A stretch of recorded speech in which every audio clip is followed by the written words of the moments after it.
Welcome to your 12-minute HR lesson.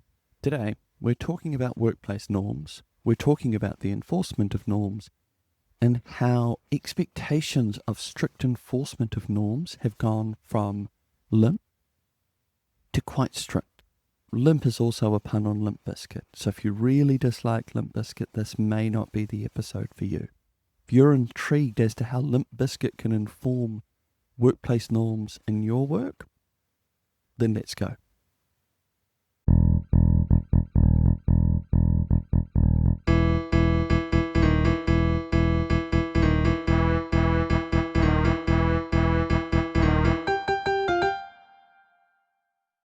So I'm going to do things a little bit differently from what I would normally do. Normally I would start with an interesting story, give you the theory, and then give you the application. Today we're going slightly the other way around. I'm going to start off with the theory, I'm going to talk about the example, then we're going to put in the workplace. Okay, so quickly let's get into this theory. There's more to your rules than what the law says or what your policy says. To put it in a hierarchy of rigidity, complexity, and certainty that you would know it. There's the rules of the land, whatever the laws are, whatever the acts are, whatever the court cases are. Then there's your policy. This is what our policy says. This is what you do. This is what you don't do. This is what you have to wear. This is the health and safety. These are PPE requirements and so forth. Then we get into the rules and the norms. These are the unwritten rules. These are the expectations. This is what we wear around here. This is what we say around here. Or we put it another way, custom and practices. They are enforceable. On the other hand, they are less that we can expect people will know them and will follow them, and the more tolerance we should have when people either don't know them or don't get them. But what I want to talk to you about that's really interesting about norms is that norms are expectations of what we can say and when we can say them and how we can say them. But within that, we also have shifting levels to which they are enforced, differing levels of rigidity or laxity. How much is it expected everybody acts and speaks within the rules, and how much is going outside of those rules different? I feel like you need an example here. Let's talk about the concept of raising one's voice. Now, some people are loud talkers, so put them to one side. It's not a raised voice to make a point. One of the issues that we see in workplace norms is that some people will just raise their voice to make a point, and that, certainly in New Zealand workplaces, is not really appropriate. You shouldn't be raising your voice and speaking louder at someone when disagreeing with them. The question is, how much do we enforce that? There's a very good chance that we don't normally enforce every time we see it, every time that it comes up. We don't pull people into meetings every time they raise their voice. There's a pretty good defense of, I didn't realize it was such a problem, particularly if you come from a culture where that is normal. So one, you can't necessarily expect everybody to know that raising your voice when disagreeing with them is not really appropriate. But on the other hand, we don't address it every time we see it. We find ourselves having to address it when we see it too often, or it starts to become problematic. How much do we enforce norms? So I want you to think about not just what are the norms that we enforce, but also how rigidly and dogmatically do we enforce them. Now we get on to the anecdote. This is a direction you probably wouldn't expect me to go, but it kind of makes sense. The premise that I'm suggesting is that we are less tolerant of people pushing the edges, people stepping beyond the bounds of norms than we used to be. So let's talk about Limp Bizkit. There's a pretty good chance you're not a fan. There's a pretty good chance that you don't remember them fondly, if you remember them at all. I don't have any particularly fond memories of them. But on the other hand, they were really big. They were really edgy. They were one of the biggest bands on the planet, but they always had a reputation for boorishness. They were probably what we would describe as toxic masculinity today, and nothing more so than the song Break Stuff. To my mind, they hit their pinnacle, they hit their zenith with the song Break Stuff. And you can listen to it. You don't have to if you don't want to.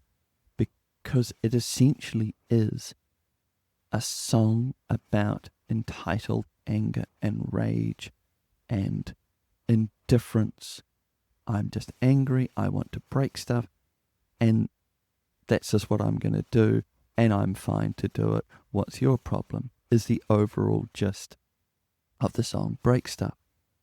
And it really hit its pinnacle at Woodstock 99 when Limp Bizkit came on as one of the headline acts, played the song to an already hyped up, angry, dehydrated, drunk crowd, and the crowd literally went berserk and started breaking things, including the sound tower, anything they get their hands on, they set fires. It just got absolutely apocalypse now within the mosh pit that night.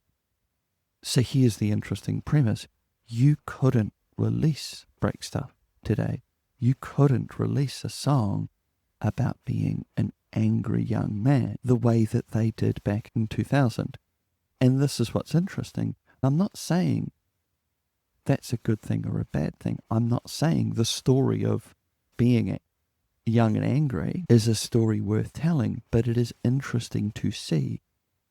You could tell that story. You could speak to those people and their feelings, right or wrong, good feelings or bad feelings, in 2000.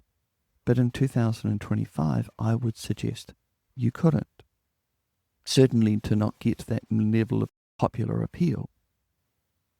My suggestion and my hypothesis to you is this is symptomatic of a greater level of enforcement of norms in our current society.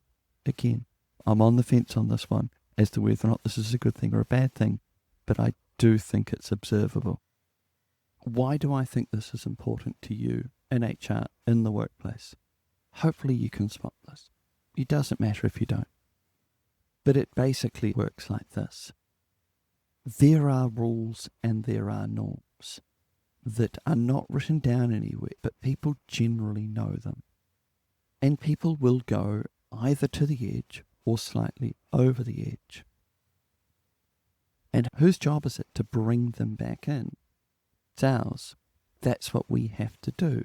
That's often what we are having to make decisions on is, hey, that person has done something that's somewhat inappropriate. How inappropriate was it? How far over the line have they gone? And what do we need to do in order to bring them back in line?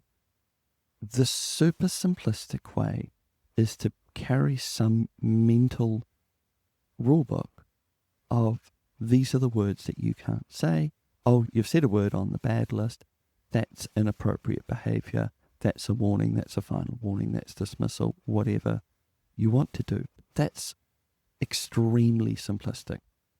It's about the question to which we correct and how much do we accept or punish people or correct people when they go outside of them.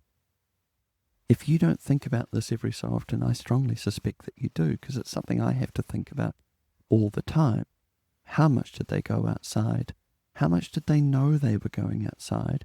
And how much are we here to gently nudge them back in or really push them back in? Here's a final interesting question for you. In 2000, you could release a song, Break Stuff, that appealed and resonated with a group of people in society, with the angry and the young and the indifferent, none of who are exemplary, none of which who are people that we should put on a pedestal. But on the other hand, they were a band and those were their fans and that's what they said to them.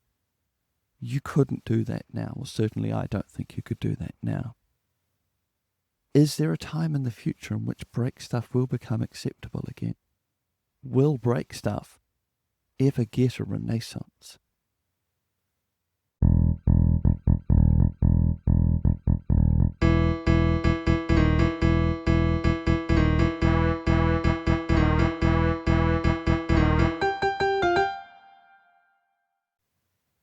I'm always kind of on the fence about how much I'm giving you supplementary reading, supplementary listening. Because a lot of the stuff that I'm talking about is stuff that I know about and stuff that I'm aware of, or I can recall immediately. And I'm saying, hey, go look over here or listen to this. It'll help you process the insight I'm trying to give to you. This time, do you go and listen to the song Break Stuff by Limp Bizkit? I would kind of say yes, but on the other hand, you could easily say no. You could easily not do it, because I'm not saying go listen to this, it's amazing. It's not Johnny Cash's Hurt, which is so good I can't even talk about it. Not today and probably not soon. It is my white whale. But Break Stuff definitely is not my white whale. It's even to the point where I'm saying, well, yeah, you could listen to it. And in some ways, it is a good song. But also, I'm not endorsing it. But on the other hand, it is a spectacle and an interesting one at that. So make up your own mind, but certainly I wouldn't say neither here nor there do you need to listen to Break Stuff. Anyway, thank you for listening. Thank you for having a look at our website to see what we can help you with, see how we can help you hands-on, see what we can teach you in our courses. If you're not interested, not a problem. All we ask is if you could like, share, repost, let other people know that they can also find free stuff. If you find this interesting, if you find this insightful, other people will as well, and they won't have to pay for it either. Otherwise, I'll catch you next time. Thanks.